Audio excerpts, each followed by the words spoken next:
الحمد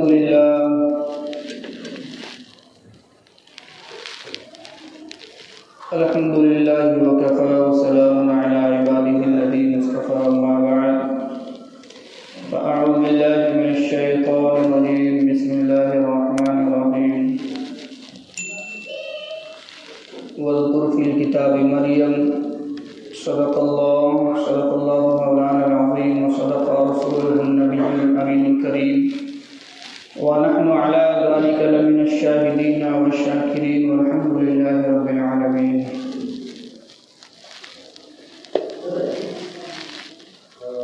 آئیے ہم باری تعالیٰ کی عبادت تمام حضرات مل کر حصول برکت کے لیے عادت کے مطابق عبادت کی نظر سے اپنے آقا و مولا حضور احمد مصطفیٰ محمد مصطفیٰ صلی اللہ علیہ وسلم کی مقدس بارگاہ میں درود پاک پڑھ لے. اللہم صلی علی سیدنا محمد علیہ الصلوۃ والسلام علیک یا رسول اللہ صلی اللہ علیہ وسلم.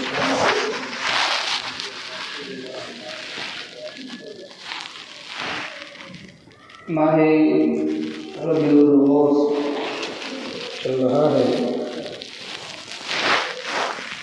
اور 11ویں شریف بھی ہے آج. کیوں نہ اسی مناسبت سے میرے میرا سیدنا شیخ عبدالقادر جیلانی علیہ رحمہ کی شان و منقبت بیان کی جائے. اعلیٰ حضرت عظیم البرکت مجدد دین و ملت الشاہ امام احمد رضا خان علی رحمۃ الرضوان فرماتے ہیں واہ کیا مرتبہ عین روز ہے بالا تیرا، واہ کیا مرتبہ عین روز ہے بالا تیرا، اونچے اونچوں کے سروں سے قدم اعلیٰ تیرا.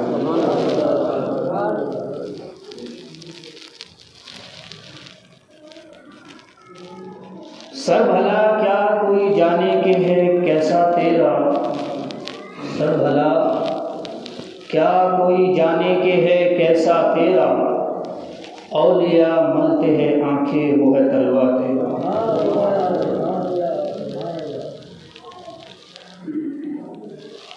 اللہ رب العزت کا شکر اس کا احسان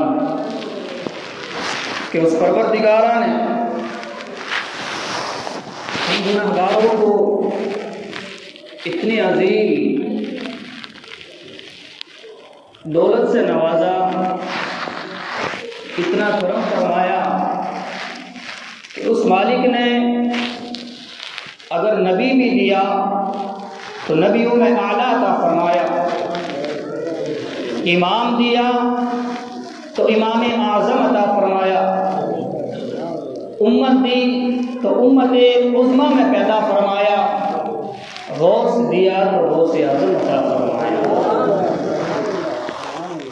یہ سنیوں پر رب کا بڑا کرم ہے کہ تمام چیزیں اعلیٰ دی ہے. ناتا کانٹیکٹ اعلیٰ ہستیوں سے ہے ہمارا، تمام چیزیں اعلیٰ تر اللہ رب العزت نے عطا فرمائی ہے. اور یہ حقیقت ہے، ہر چیز جب محبت کی نظر سے سنیں تو اس میں سننے میں مزہ کچھ اور آتا ہے، ایسے ہی سننے مزہ نہیں آتا ہے. تو جو بات لگے اچھی، حضور غوث پاک کی محبت میں سبحان اللہ کا تذکرہ ضرور کرنا ہے تاکہ لگے میں غوث کے شہدائیوں کے سامنے غوث اعظم کا قصہ یا حضور غوث پاک کی شان بیان کر رہا ہوں. اس دنیا کے چلانے کے قانون دو ہے، ایک قانون شاذ وہ ہے دنیاوی اعتبار سے بادشاہ ہے، سلطان ہے، وقت کے خلقجا ہے، وقت کے سردار ہے. وہ اس دنیا کے قانون کو ہینڈل کرتے ہیں. جب کہیں ماحول خراب ہوتا ہے، جب کہیں پر ڈاکہ ڈلتا ہے تو اس چور کی حد قائم کرنے والا وقت کا بادشاہ ہوتا ہے، وقت کا حاکم ہوتا ہے. قوم کے اندر فتنہ ہو جاتا ہے، لڑائی ہو جاتی ہے تو وہاں حدیں قائم کرنے والا وقت کا امیر، وقت کا بادشاہ ہوتا ہے، یعنی دنیاوی قانون کو سنبھالنے والے وقت کے امیر، بادشاہ، لیڈر ہوتے ہیں، وہی ایک طریقہ باطنی ہے، اس باطنی طریقے کو سنبھالنے والے اولیاء اور بزرگان دین ہیں۔ جب بارش نہیں برستی تو وہ بارش آسمان سے کسی کے صدقے برستی ہے۔ جب اللہ کا کوئی عذاب نازل ہو جائے، اس عذاب کو اگر اللہ تبارک و تعالیٰ رفع دفع فرماتا ہے تو کسی کے صدقے فرماتا ہے۔ جب ہوا چلتی ہے تو وہ ہوا کسی کے صدقے چلتی ہے، نسیم سحر چلتی ہے وہ بھی کسی کے صدقے چلتی ہے، یہاں تک کہ دنیا کے اندر خوشحالی، بیل بوٹے غذائیں پیدا کرتے ہیں، یہ زمین غلہ دیتی ہے، یہ بھی کسی کے صدقے آتا ہے۔ وہ کون ہے جن کے صدقے آتا ہے؟ میرے بھائی، اعتراض کرنے والے اعتراض کرتے ہیں اور آج بھی کر رہے ہیں۔ افسوس کی بات یہ ہے کہ قرآن رسول پر بیٹھ کر اعتراض کرتے ہیں۔ اب آؤ سن لیو، میں آپ کو اپنے گھر کی نہیں، اپنے مسلک کی نہیں، آؤ آپ کو حدیث رسول کی طرف لے کر چلتا ہوں کہ اللہ تبارک و تعالیٰ کیا ان اولیاء کرام کے صدقے بارش برساتا ہے؟ کیا پریشانی کو دور کرتا ہے؟ کیا مصیبت کو دور کرتا ہے؟ یہ تو آج عام سی بات آپ نے سنی ہے۔ اگر کوئی کہتے کہ بزرگان دین کے صدقے بیماری چلتی ہے، پریشانی چلتی ہے، ترنت شرک و بدعت کا فتویٰ لگ جاتا نہیں لگ جاتا شرک و بدعت کا فتویٰ، ترنت یہ مشرک ہے، یہ بدعتی ہے۔ تو میرے بھائی آؤ، میں چلتا ہوں، کلیئر سی بات کرنی ہے، حدیث رسول کی طرف چلتے ہیں۔ پروردگارا، تو نے اپنے محبوب کو بھیجا، اس امت کو کبھی بھی الجھن میں نہ چھوڑا، اندھیروں میں نہ چھوڑا، اس امت کی اصلاح کے لیے اللہ تبارک و تعالیٰ نے ہر دور میں ان کی نگہبانی کے لیے اللہ نے ان کے رہبر بھیجے ہیں۔ اب آئے کیا اللہ تبارک و تعالیٰ ان اولیاء اکرام کی جماعت کے صدقے، ابدال کے صدقے، قطب کے صدقے، اوجاد کے صدقے کیا بارش برساتا ہے؟ کیا پریشانی دور کرتا ہے؟ تو آؤ حدیث پاک کی طرف چلتے ہیں۔ حضرت علی رضی اللہ تعالیٰ عنہ، حضرت علی رضی اللہ تعالیٰ عنہ، میں آپ فرماتے ہیں کہ میں نے رسول صلی اللہ علیہ وسلم سے سنا۔ کون؟ حضرت علی کہتے ہیں، اور یہ روایت مسند احمد کے اندر بھی ہے، مشکات شریف کے اندر بھی ہے، دیگر سیاہ ستہ کی کتابوں کے اندر یہ حدیث پاک موجود ہے۔ حضرت علی کہتے ہیں کہ میں نے آقا کریم صلی اللہ علیہ وسلم سے سنا کہ شام کے اندر 40 ابدال ہے، 40 اللہ کے ولی ہے، ان میں ایک وفات پاتا ہے، ایک بظاہر انتقال کر جاتا ہے، تو اللہ رب العزت اس ابدال کی جگہ دوسرے ابدال کو اس کی ڈیوٹی لگا دیتا ہے، پروردگارہ اس کی جگہ دوسرے ابدال کو متعین کر دیتا ہے۔ اور آگے فرمایا پیارے آقا صلی اللہ علیہ وسلم نے یسقی بہم الغوث وینصر بہم علی الاعداء، ان کو اللہ والوں کی برکت سے پروردگارہ بارشیں برساتا ہے، ان کے ذریعے اللہ تبارک و تعالی مسلمانوں کو دشمنوں پر فتح نصیب عطا فرماتا ہے۔ مسند احمد کے اندر بھی حدیث پاک کی موجود ہے، مشکات کے اندر بھی ہے کہ اللہ تبارک و تعالی اولیاء اکرام کی جماعت کے صدقے دشمنوں پر فتح عطا فرماتا ہے۔ اللہ تبارک و تعالی اولیاء اکرام کی جماعت کے صدقے بارشیں برساتا ہے، پانی برساتا ہے، پریشانیوں کو دور کرتا ہے۔ اب آئے ان برکت سے شام والوں پر اللہ تبارک و تعالی عذاب بھی دور فرماتا ہے۔ ان اولیاء اکرام کی برکت سے اللہ تبارک و تعالی شام والوں سے عذاب بھی دور فرماتا ہے۔ حضرت عبداللہ ابن مسعود رضی اللہ تعالیٰ عنہ روایت فرماتے ہیں کہ نبی کریم صلی اللہ علیہ وسلم نے فرمایا اللہ تعالیٰ کی مخلوق میں 300 اولیاء ایسے ہیں۔ یہ کون ہے؟ حضرت عبداللہ ابن مسعود کہتے ہیں 300 اولیاء۔ ولی کا ذکر کون کر رہا ہے یار؟ آج ذکر کرنے پر بھی فتوے لگ جاتے ہیں لوگ، یہ تو صرف اولیاء کرام کے تذکرے کرتے ہیں، وہ سے پاک کے صدقے ان کی تعریف اور صرف انہی کے تذکرے کرتے ہیں۔ میرے بھائی، اولیاء کرام کی وہ جماعت اللہ نے عطا فرمائی ہے کہ انبیاء کرام کے بعد انہی کے سپرد کیا ہے امت کی اصلاح اللہ تبارک و تعالی، انہی کے سپرد کی ہے۔ حضرت عبداللہ ابن مسعود فرماتے ہیں کہ پیارے آقا علیہ الصلوۃ والسلام نے ارشاد فرمایا کہ اللہ تعالیٰ کی مخلوق میں 300 اولیاء ایسے ہیں قلوبہم علی قلب آدم، کہ جن کے دل حضرت آدم علیہ الصلوۃ والسلام کے قلب کی طرح ہے۔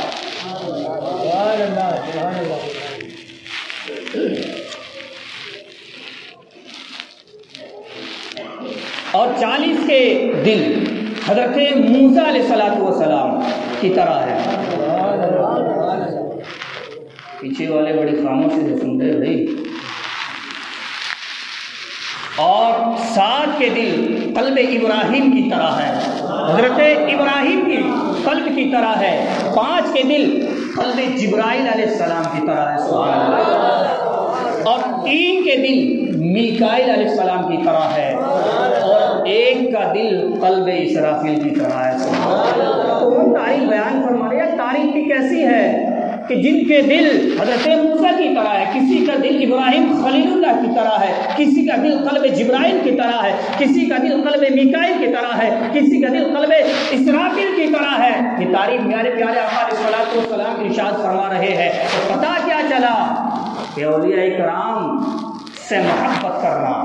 اور ایک صحابی نے حضور علیہ الصلوۃ ابو ذر غفاری رضی اللہ تعالیٰ عنہ حضور علیہ السلام سے کہا، یا رسول اللہ، ایک شخص ہے وہ نیک لوگوں سے محبت کرتا ہے لیکن کام نیک لوگوں جیسے نہیں کرتا۔ محبت تو کرتا ہے نیک لوگوں سے لیکن مالک ہے آقا علیہ السلام ان کے جیسے کام نہیں کرتا، لذیذ ہو جاتی ہے۔ تو مصطفیٰ کریم صلی اللہ علیہ وسلم نے ارشاد فرمانا، سنیو اپنے مقدر پر قربان جاؤ کہ آج ہم غوث پاک سے محبت کرنے والے ہیں، اعلیٰ ترین ہستیوں سے محبت کرنے والے ہیں۔ میرے نبی کریم صلی اللہ علیہ وسلم نے ارشاد فرمایا کہ وہ جس سے محبت کرتے ہیں کل قیامت کے دن انہی کے ساتھ ہوں گے۔ سنیو، مقدر پہ ناز کرو، مقدر پہ ناز کرو، کل قیامت کا دن وہ ہوگا اللہ رب العزت جدھر انبیاء کرام علیہ السلام کی جماعت غمگین ہوگی، وہ کس لیے غمگین ہوگی؟ امت کے اپنی امت کے بدعمالیوں کی وجہ سے غمگین ہوگی، لیکن ایک جماعت ایسی ہوگی اللہ کی قسم نور کے ممبر عطا کیے جائیں گے، نہ انہیں کوئی خوف ہوگا نہ انہیں کوئی غم ہوگا۔ اور اس کا تذکرہ میرے رب نے قرآن میں فرمایا، الا ان اولیاء اللہ لا خوف علیہم ولا هم يحزنون، میرے یہ ولی ایسے ہیں کہ نہ انہیں کوئی خوف ہے اور نہ انہیں کوئی غم ہوگا۔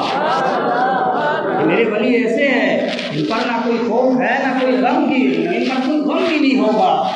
میرے بھائی، اللہ رب العزت نے ہمیں نسبتوں سے ہمیں جو نسبت جوڑی ہے وہ اعلیٰ ترین ہستیوں سے جوڑی ہے۔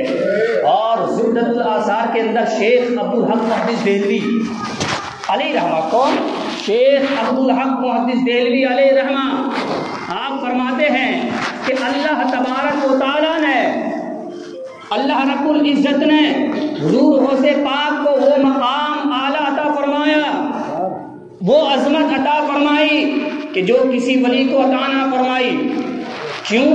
کیونکہ کسی نہ کسی پیر کا مرید ہوتا ہے، یا تو پیر کا مرید ہوتا ہے یا پیر مرید یا مرید کا پیر ہوتا ہے، یا تو کسی پیر کا کوئی مرید ہوتا ہے یا کوئی پیر مرید ہوتا ہے۔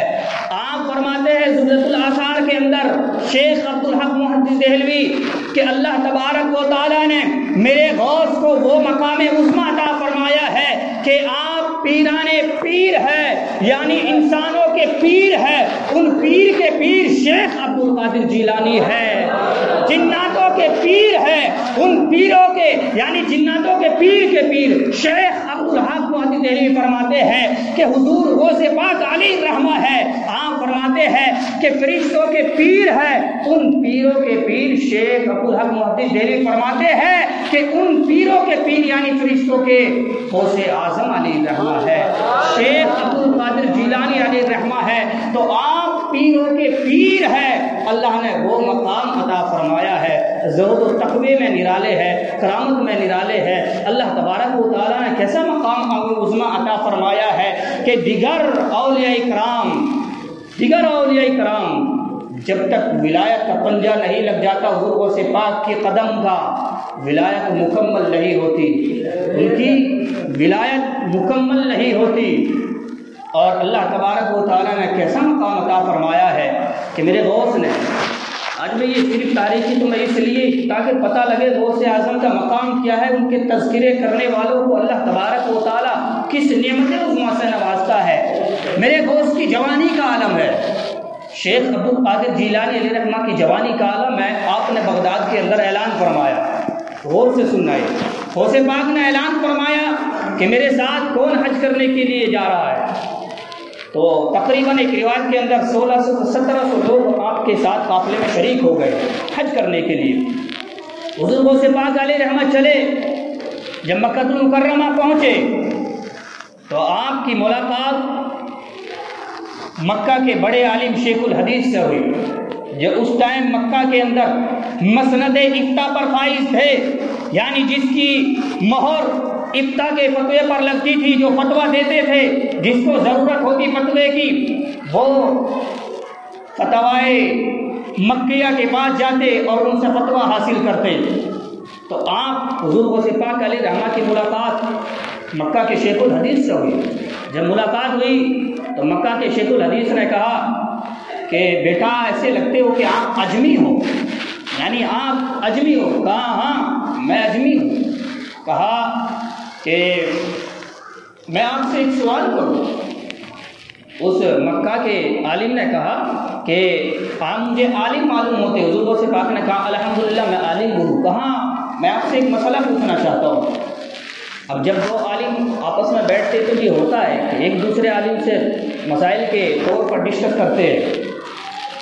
اب مکہ کے مفتی نے پوچھا میں آپ سے ایک مسئلہ پوچھنا چاہتا ہوں۔ حضور غوث پاک علیہ رحمہ نے فرمایا کہ آپ مکہ کے شیخ الحدیث ہے، مکہ کے مفتی ہے، یہاں پر آپ کا فتویٰ چلتا ہے، مسئلے آپ سے پوچھے جاتے ہیں، میں آپ سے ایک مسئلہ پوچھنا چاہتا ہوں۔ حضور غوث پاک نے کہا کہ میں آپ سے ایک مسئلہ پوچھنا چاہتا ہوں۔ کہا پوچھئے آپ، ہمارے پاس تو نہ جانے کتنے لوگ آتے ہیں۔ اور یادوں کے اندر لکھا اس عالم کو، مکہ کے عالم کو اپنے علم پر بڑا ناز تھا، ناز کی وجہ سے پوچھا کہ پوچھتا ہوں سوال۔ حضور غوث پاک نے کہا کہ میں آپ سے پوچھتا ہوں سوال۔ کہا پوچھیے، ہم سے تو بڑے بڑے عالم آتے پوچھنے کے لیے سوال۔ حضور غوث پاک علیہ رحمہ نے پوچھا کہ آپ یہ بتائیں کہ جب حضور علیہ الصلوۃ والسلام کو آخری غسل، یعنی تو اپنی زندگی میں بہت سارے غسل تھے، لیکن جب آپ نے آخری غسل کیا، حضرت علی نے آپ کو آخری غسل دیا ظاہری وصال کے ٹائم پر، آپ کے جسم اطہر کو حضرت علی نے جب آخری غسل دیا تو وہ جو غسل کا بچا ہوا پانی تھا، اس پانی کا کیا ہوا؟ اس پانی کا کیا ہوا؟ کہاں گیا وہ پانی؟ اب مکہ کے مفتی نے بخاری، مسلم، ترمذی، ابن ماجہ، مسند امام احمد بن حنبل یا صحیح ستہ دیگر کتاب میں پڑھا ہو تو مفتی صاحب بتائے گی۔ جب کسی کتاب میں پڑھا ہی نہیں ہے تو بتائے کہاں سے؟ اب مفتی صاحب پریشان ہے۔ کہا کہ بیٹا میں یہ مسئلہ آپ کو ترنت بتاؤں گا۔ اب ایک بڑے عالم سے جب کوئی مسئلہ پوچھ لے اور اس کو جواب نہ پڑے پریشان ہو جاتا ہے۔ عزت ہے، عزت کا حق ہے کہ بڑے بڑے عالم آتے، یہ اجمی میں عربی ہوں، سوال مجھ سے پوچھا نہیں بتائے گا تو بے عزتی ہو جائے گی۔ کہا بیٹا کل سوال بتاؤں گا۔ وہ پاک نے ٹھیک ہے کل جواب دے دیجیے گا۔ اب وہ مکہ کے مفتی گئے، بخاری کو چھانتے ہیں، کھنگالتے ہیں، پوری بخاری کھنگال ماری، مسلم شریف دیکھی، دیگر کتب احادیث دیکھی، مسائل کی کتابیں دیکھی، لیکن کہیں مسئلہ نہ ملا۔ اب وہ شیخ الحدیث بڑے پریشان ہے، یا اللہ کیا کروں، مسئلہ کہیں ملتا نہیں ہے۔ اجمی نے سوال کر دیا، مکہ کے اندر عزت پر عزت داؤ پر لگی، اگر سوال کا جواب نہ دیا اجمی کے تو میری عزت یعنی نیچی ہو جائے گی، شان نیچی ہو جائے گی۔ بڑے پریشان ہیں۔ آخر میں حضور علیہ الصلوۃ والسلام کے روضہ انور کی طرف رخ کیا، دل میں یاد کیا یا رسول اللہ میری ڈیوٹی آپ کے شہر کے اندر، آپ کے ملک کے اندر لگی ہے کہ میں لوگوں کے مسائل حل کروں۔ یا رسول اللہ میں امانت و دیانت کے ساتھ لوگوں کو مسائل بتاتا رہا، لیکن یا رسول اللہ ایک اجمی نے اب سوال کیا ہے، اس کا سوال نہیں آ رہا ہے، دل میں خیال کرتے ہیں، سو جاتے ہیں، اس کے مقدر کا یعنی ایسے مقدر کا ستارہ چمکا کہ رات میں حضور کا دیدار ہو گیا، حضور کا رات میں دیدار ہو گیا۔ مکہ کے مفتی کو جب حضور کا دیدار ہوا تو آپ پوچھتے ہیں یا رسول اللہ صلی اللہ علیہ وسلم میں بڑا پریشان ہوں۔ کہا پریشان کیسے ہے؟ کہا یا رسول اللہ ایک سوال پوچھنا ہے۔ حضور علیہ السلام نے ارشاد فرمایا پوچھے کیا سوال ہے؟ کہا یا رسول اللہ ایک اجمی شخص نے پوچھا ہے کہ جب آپ کو آخری غسل دیا گیا، حضرت علی نے آخری غسل دیا تو اس غسل کے پانی کا کیا ہوا؟ اس غسل کے پانی کا کیا ہوا؟ حضور علیہ السلام کے چہرے انور سے فرماتے ہیں ایسی نور کی شعائیں نکل رہی تھی، نور کی کرنیں نکل رہی تھی کہ آس پاس کا کچھ نظر نہیں آ رہا تھا اور دعا والے چہرے سے روشنی نکل رہی تھی۔ حضور علیہ السلام کے پیچھے ایک شخص کھڑا تھا، ایک لڑکا کھڑا ہوا تھا۔ آقا کریم صلی اللہ علیہ وسلم نے ارشاد فرمایا اے مکہ کے مفتی یہ تیرے سوال کا جواب میں نہیں دوں گا بلکہ یہ پیچھے کھڑا ہوا ہے یہ نوجوان دے گا۔ کیا کہا؟ میں نہیں دوں گا، یہ پیچھے کھڑا ہے یہ جواب دے گا۔ سنیو اپنے مقدر پر ناز کرو. اللہ نے کیسا غوث عطا فرمایا ہے, کیسی عظمت والا غوث. لوگ برا کہتے رہو. 50-60 سال سے کتنے پیدا ہوئے, اس سے پہلے کوئی ایسی قوم نہیں تھی, سب بزرگان دین کو برحق مانتے تھے. حضور علیہ الصلوۃ والسلام نے, آپ فرماتے ہیں رئیس المکہ کہتے ہیں کہ حضور علیہ الصلوۃ والسلام کی نور کی کرنوں کی شعاعوں سے جو پیچھے کھڑے تھے ان کا چہرہ نہیں دکھ رہا تھا, صرف کپڑے نظر آ رہے تھے. میں نے کہا کہ ٹھیک ہے, پیچھے جو نوجوان کھڑے تھے کہا سوال دہرائیے, سوال کیا ہے؟ کہا سوال یہ ہے کہ جب حضور علیہ الصلوۃ والسلام کو آخری غسل دیا گیا تو اس غسل کے پانی کا کیا ہوا؟ اب جو پیچھے نوجوان کھڑا تھا اس نے کہا اے مکہ کے مفتی سنو, اس کا جواب یہ ہے کہ جب حضرت علی نے آپ کو آخری غسل دیا, وہ غسل کا پانی جو بچا آپ نے اس پانی کو آسمان کی طرف بلند کر دیا. اللہ رب العزت نے بادلوں کو حکم دیا کہ اس پانی کو اپنے اندر سما لے, اس پانی کو اپنے اندر جذب کر لے, جہاں جہاں اللہ کے گھر ہے, جہاں جہاں مساجد ہے, ان کے اوپر برسا دے. یہ پانی ان کے اوپر برس جائے. اب وہ مفتی بڑا خوش, کیونکہ جب اب سے سوال کا جواب مل گیا بڑا خوش. اب جب صبح ہوتی ہے, صبح کے بیٹے حضور غوث پاک علیہ رحمہ کی دربار میں موجود ہے. اب حضور غوث پاک نے اب ان سے کہانی کیا, میں نے آپ سے سوال کیا تھا, آپ بتائیے. اب کیونکہ جب جواب مل گیا تو وہ یہ نا, جب کسی کے پاس پاورفل آدمی تو ہو نا تو سینہ تان کے کہتا ہے آ جا میرے مقابلے کے لیے. اب جب سوال کا جواب آ گیا تو جب حضور غوث پاک نے نہیں پوچھا تو وہ مکہ کا مفتی کہنے لگا آپ نے رات سوال کیا تھا, اس کا جواب نہیں طلب کرو گے؟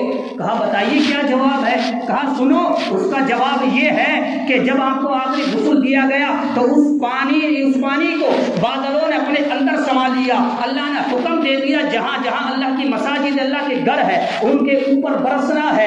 اب چونکہ سوال کا جواب تو دے دیا, حضور غوث پاک نے سوال کیا کہ اے رئیس المکہ مفتی, مکہ کے مفتی شیخ الحدیث, آپ یہ بتائیے آپ نے یہ جو مسئلہ بتایا ہے, جواب دیا ہے, یہ کس کتاب کے اندر لکھا ہے؟ بھائی آپ, میں جو تقریر کر رہا ہوں کوئی بھی سوال کر سکتا ہے, امام صاحب آپ جو تقریر کر رہے ہیں کہاں لکھی ہے, کہاں پر ہے اس کا ثبوت؟ حضور غوث پاک نے پوچھا ثبوت کہاں ہے, کس کتاب کے اندر لکھا ہے؟ مفتی صاحب نے کہا آپ کے سوال کا جواب مل گیا نا, یہ مت پوچھو کہاں سے میں نے جواب دیا. کہا نہیں, جواب دو کس کتاب میں لکھا ہے.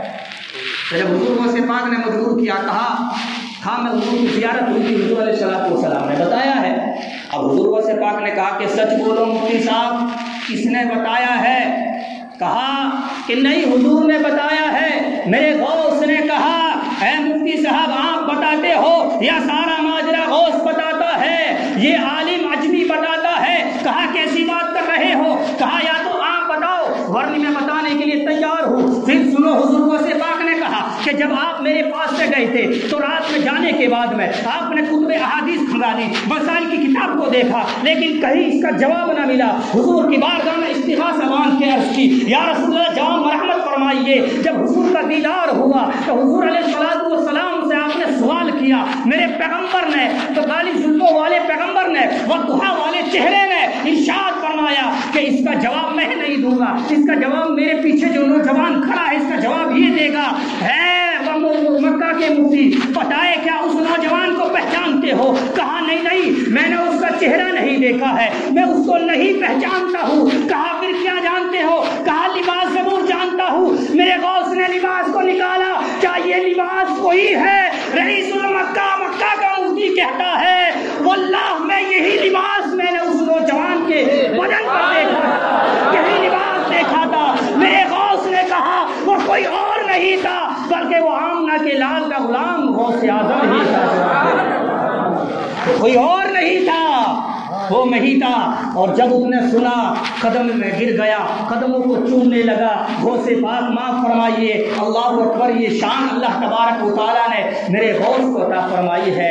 میرے بھائی, اللہ تبارک و تعالیٰ نے یہ عظمت عطا فرمائی ہے غوث پاک علیہ رحمہ کو, اور آپ کی بارگاہ تو وہ بارگاہ ہے, اللہ نے وہ اعلیٰ مقام عطا فرمایا ہے آپ کو کہ اللہ تبارک و تعالیٰ نے غوث اعظم علیہ رحمہ کو یعنی اس منصب پر فائز کیا ہے کہ آپ کے ترانے, آپ کے آنے کی خبر صرف آنے کے بعد ہی نہیں بلکہ آنے سے پہلے آپ کے آنے کے چرچے ہونے لگے. جس طریقے سے حضور علیہ السلام کے آنے سے قبل تذکرے ہوتے رہے, اولیاء کرام آپ کی آنے کی بشارت دیتے رہے, ابدال و اوتاد آنے کی بشارت دیتے رہے. حد تو یہ ہے کہ پیغمبر اسلام نے خود بشارت دی ہے آپ کے آنے کی. پیغمبر اسلام نے خود بشارت دی ہے آپ کے آنے کی. میرے نبی صلی اللہ علیہ وسلم ایک دفعہ حجرہ فاطمہ کے اندر بیٹھے ہوئے. کہاں بیٹھے ہوئے؟ حضرت فاطمہ الزہرا کے حجرے کے اندر بیٹھے ہوئے.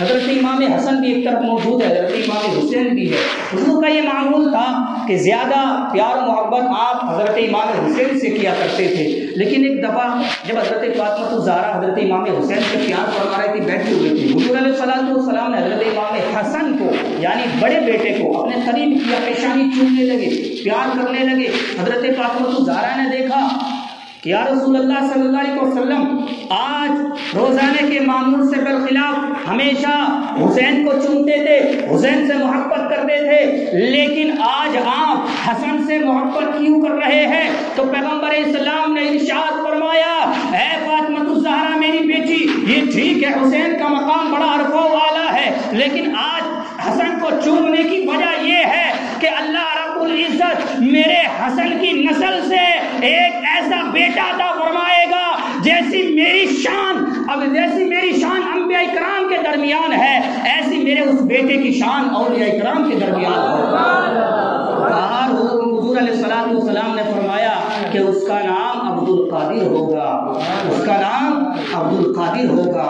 کیسی شان والا اللہ نے ولی عطا فرمایا ہے. میرے غوث فرماتے ہیں جو مجھ سے محبت کرنے والے ہیں, جو مجھ سے محبت رکھنے والے ہیں. دیکھیں یار اتنا عرصہ سن 470 ہجری کے اندر تقریباً 500 ہجری سے پہلے حضور علیہ السلام کی ولادت ہوئی ہے اور سن 600 ہجری کے اندر آپ کا دائری وصال ہو گیا ہے. اتنے دن گزر گئے لیکن میرے غوث کے شیدائی آج بھی ایسے ہے کہ جیسے قریب ہی کا معاملہ ہو سارا, جیسے ابھی قریب ہی کا حضور سے پا گئے ہو. اللہ رب العزت نے بڑا مقام عطا فرمایا ہے. میرے بھائی اولیاء کرام سے محبت کرنا, ان کے تذکرے کرنا, ان کے مزارات پر جا کر ان کے صدقے وہاں پر جا کر دعائیں کرنا بالکل جائز ہے, فیض حاصل کرنا بالکل جائز ہے. لیکن آج معاملہ یہ ہے کہ شرک کو بدعت کے فتوے لگنے لگتے ہیں. بات تو بہت لمبی تھی لیکن وقت نہیں ہے, میں تھوڑا سا مختصر کر کے بتا دیتا ہوں. اللہ رب العزت نے جب شیطان کو نکالا, شیطان کو مردود کیا, اپنی بارگاہ سے نکالا تو پھر ڈال دیا, تو شیطان نے کہا مولا مجھے کچھ اختیارات دے, مولا مجھے کچھ اختیارات دے. اللہ نے کہا جا تجھے اختیار دیے.